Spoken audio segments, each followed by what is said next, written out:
What is up, Buck? I am Doug with D&E in the Garage. Welcome back to my first gen Dodge Dakota project, where we are taking this $900 1996 Dodge Dakota 4x4 with the 5.2 and trying to turn it into the ultimate daily driver slash work truck. I desperately need a spot for my tools that is not in the cab with me and the executive producers or in the bed with the elements and the 5-finger discounters. I think this diamond plate aluminum toolbox is going to do just fine, but I need to be able to remove it super easily on the fly. Like, I see a tractor on the side of the road and needs to come home with me, pin on each side, box comes out, tractor goes in, box goes on top, and we get home. I think these super inexpensive 2x3s are going to help me do that. Now, even though we did bed liner on the side of this truck, and I do have a video on that, link up in the corner and down in the description, I'd like to do a little bit more. I've been doing scrap runs in this truck and it's just piled high with rusty, dusty, crusty metal and whatnot.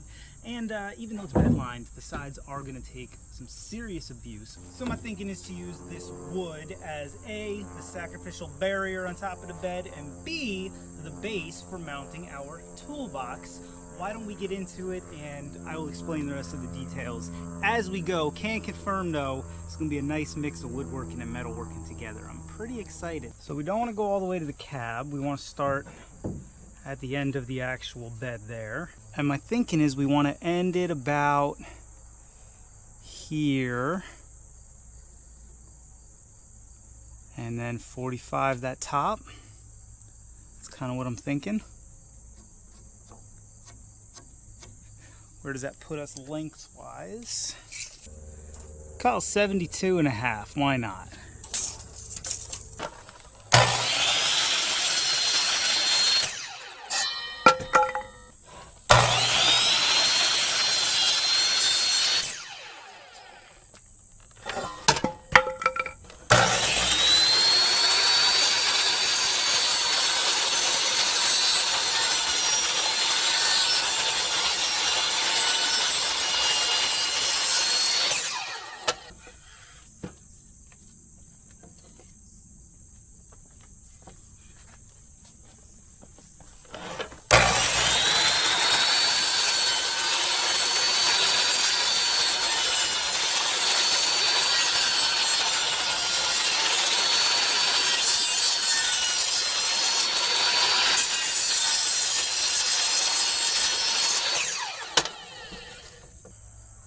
If some of y'all are wondering, yep, I still have not Herculined rather, the other side of this truck. I did the one that I did in the video. I was supposed to do this one. I haven't gotten around to it. I'm going to be honest, I kind of wanted to get this thing all built, so all the drilling and everything was done, and then I'm going to go back over both sides and the back and everything. But yep, you guys are correct. It's been about a month now. I've been driving around one shoe on, one shoe off. See how this bad boy fits. Oh yeah, I like that. That fitment is good. Plenty of room around this eye here for tying and affixment. There we go. Gooder than good. Now let's talk about how we're going to mount the toolbox. Plan for that is to use this Chevy leaf spring and this John Deere wheel stud. Let's get to work. Alrighty, I'm chopping these down, not to any specific size. I just want them both to be the same size, and at one point I had, I guess, stolen 2.5 inches off of one of these. I don't know. I'm just chopping them down to size. There aren't a lot of style points to be had on this project. It's really all functional.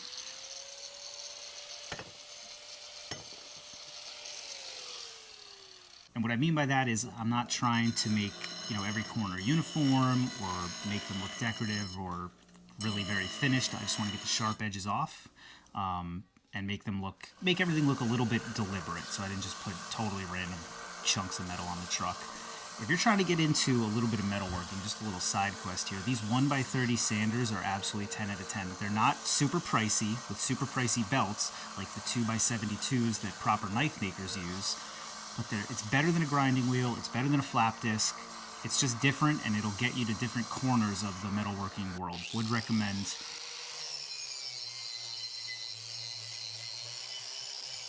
Again, like I said, I'm not trying to take this down to bare metal. We're going to use a very unique, interesting method for sealing the wood and kind of sealing the metal as well. And what it needs is the big chunks of rust taken off and just down to that sort of dull, patinaed look that you get when you wire wheel rust. This is just layout. The hardest part of this was drilling through the spring steel. I didn't have a good enough drill press or enough good sharp bits, so it was a struggle. I was burning through bits. I was using the wrong bits. It's kind of a nightmare. I wasn't able to properly countersink. I'm not sure if I had gotten these leaf springs hot, if it would have been easier to work with them. But I'm telling you, you're going to see in the drilling footage, it was a bear to get through these. This is about the only bit I had that was the right size. I used this as a pilot, and I was trying to step it up, and it wasn't having it.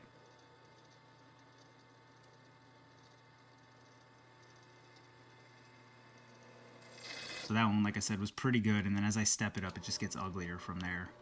You can hear that bit's not super happy it did it. And then this next one is a brand new 7/16 drill bit that I was hoping to countersink with, and it was just not having it. Maybe I should have drilled those holes first. I'm not sure. If somebody is a proper DIYer and wants to let me know down in the old squawk boxes there. So what I'm doing here is trying to make my own little pockets for the head of the deck screws that I'm going to use to hold these plates down to the 2x3s. I wasn't able to countersink. I didn't have a proper countersink bit. I didn't have a step bit. I didn't have any other idea what to do. And if you've ever put like a wood screw into metal, you know you can end up with like a 1/4 inch of this thing standing up. It looks like a freaking golf tee. So believe it or not, I was able to grind these down, and then I found one drill bit that would kind of chop enough out that I could get it down to where it's sticking up, 1/16 of an inch. And I can live with that. I never know what to do with drill bits. I buy cheap drill bits, and obviously I'm disappointed. I buy expensive drill bits, and I break them. And then I'm disappointed. Maybe drill bits are just disappointing. You can see those are the deck screws I'm going to be using. They're really great deck screws. They hold like a hot dang. But I just can't get enough metal removed to get that thing sitting down flat enough. But we decided it's good enough for who it's for. Moving on here, just sort of blowing everything off. We are going to do an oil type finish on this metal. You'll see what I mean later. But I wanted to burn off the basically WD-40 that I was using as cutting oil. Anything else? Interestingly, I wasn't able to burn off the Inksol marks. So they are apparently... Alrighty, I feel pretty darn good about the plates, so let's move on to getting these boards mounted, and we're not going to overthink this. And now we're going to drill into the bed, and I want to remind you before I do that this is a $900 truck, and this is what $900 trucks are for. If you spend $9,000 or $29,000 or $90,000 or gosh knows how much trucks are getting up to these days, maybe drilling into the bed ain't for you. But I bought a $900 truck because I knew I was going to want to drill into it.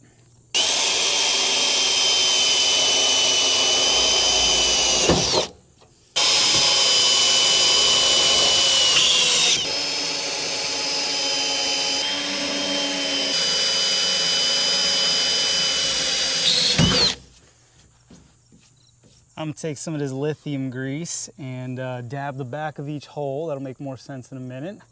Be careful not to cut my phalange open. A little from the top of each.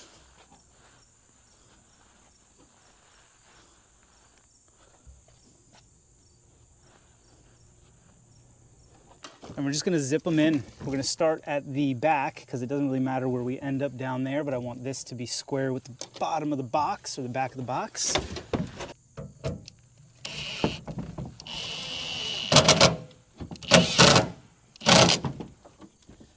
Very nice.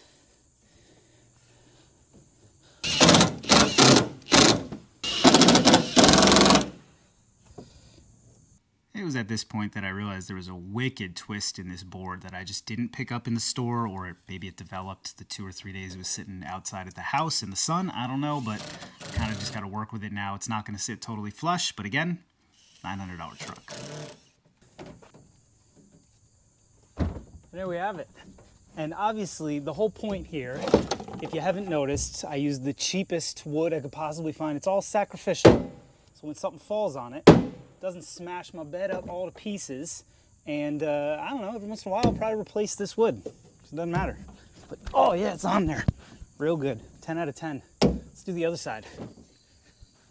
Oh, there we go. Why don't we drag a sander down these things and then we can finish them up real quick. Got some 120 on here. I think that's going to do just fine. I mostly just want to get the the markings from the mill off and then knock down any place where it is going to want to break out. I make a big deal out of saying that this sanding is purely functional, but the reality is you have the opportunity to make these bed rails, you know, that are very cheap and didn't take a lot of time, look a little nicer by rounding things out and softening the edges and whatnot.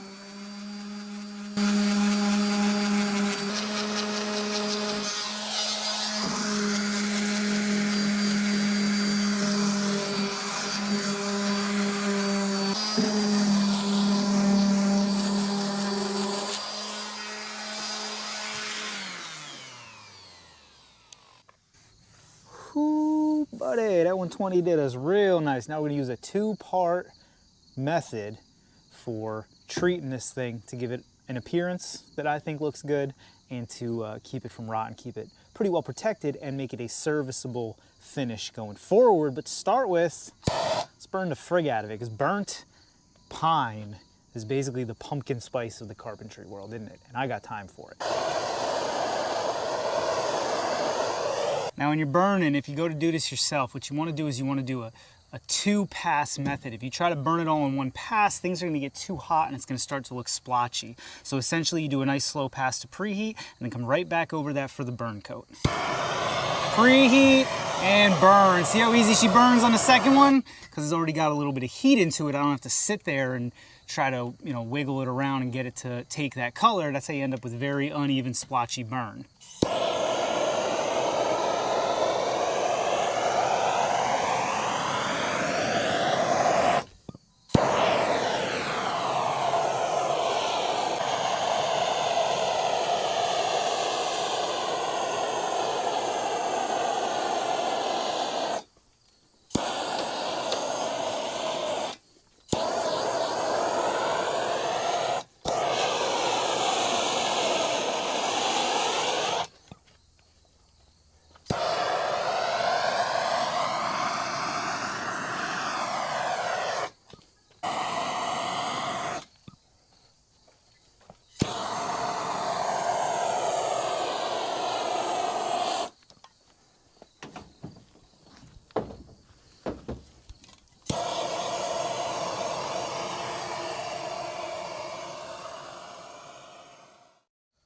Alrighty, before we do the finish, I want to get the metal mounted, and so I'm going to have to drill a hole through this board into the factory slots. I have everything measured. I'm just going to use a 1-inch spade bit, so we just have a void in the wood there.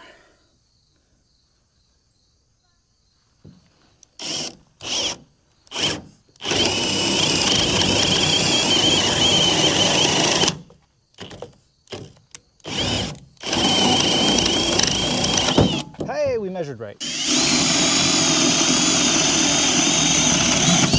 Measured right again. So if you have problems visualizing things, this is what it's going to look like. This is where the leaf spring plates are going to go.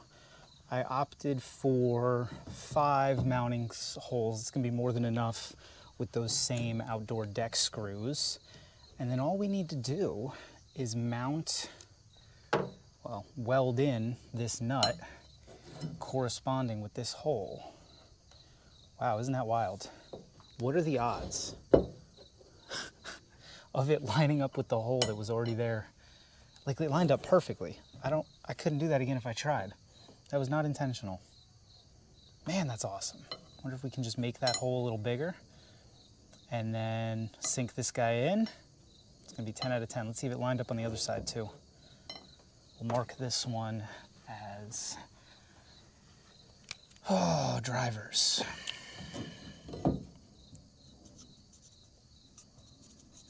And this is now the bottom. I still can't get over that. Things never work out that well for me. Let's see if the other side lines up too. Friends, I wouldn't have believed it if I hadn't seen it with my own eyes. The hole lines up perfect. That kind of thing absolutely never happens to me. So I'm gonna figure out what amount of cutting, drilling, and welding I need to do to get this nut in there, and then we'll go from there.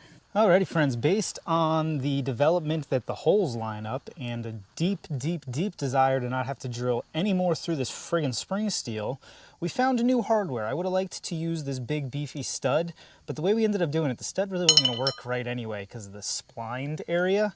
So found these. This is definitely old snowblower hardware with some nice flanged nuts. I'm literally going to clean up the bolts and zip them together and then hot snot this right on the bottom, and it should go together like a hot dang. Alrighty friends, these bolts cleaned up pretty nice for welding. The threads are all there, so these are definitely the ones we're going to use. I just want to put some little notches in the flange on these nuts, help them take some of that flux core a little better.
This will be the part of the show where we don't judge Doug's welds.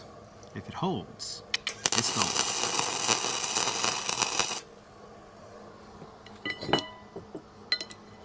So I really don't want to weld the nut, so I'm literally going to do one little spot on each and just keep going back and forth in an effort to just not overheat. It's kind of a Chinesium nut, but I think it'll be all right if if we're careful.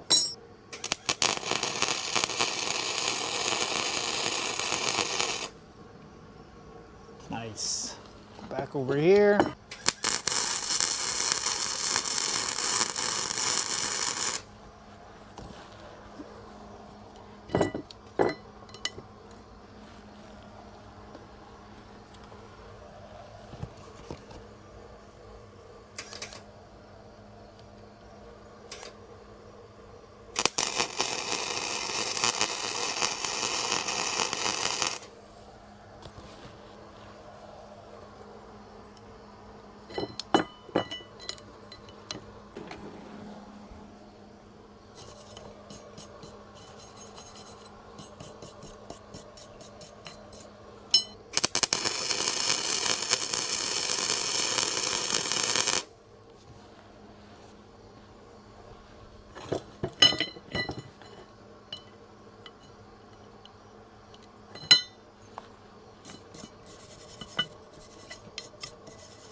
Perfect. That's good enough for what it's for sure. All right, moment of truth. Do they come back out? Oh yeah, they do. It's a beautiful thing. Maybe a little bit of welding slag on the threads, no big deal. Oh yeah, she warm. She warm, all right. Perfect. Same thing over here. Well, all right. It's just 10 out of 10.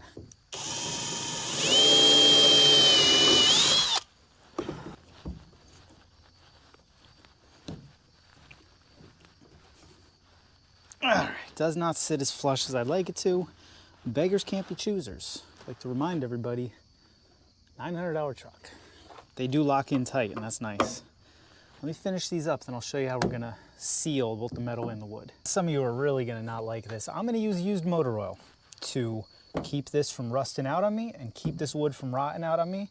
It's gonna give it some nice color to match the truck, and it's gonna be a finish that I can redo whenever the heck I see fit. So what you want to do is find you a chip brush, something disposable, and just get into her.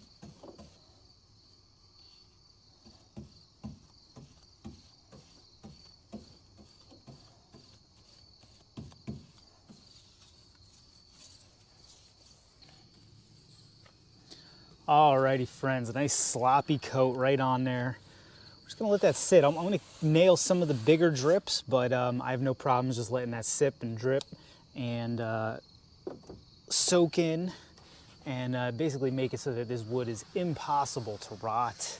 It'll even have some resistance to the banging and banging it's gonna get smacked with. And then of course up here, I mean, that rust is gonna absorb that oil and it's gonna have a nice little patina type protection on it. You know, it'll be rusty, but it'll be protected and it won't be getting any worse. And then I have no problems with just soaking the threads on that thing with oil.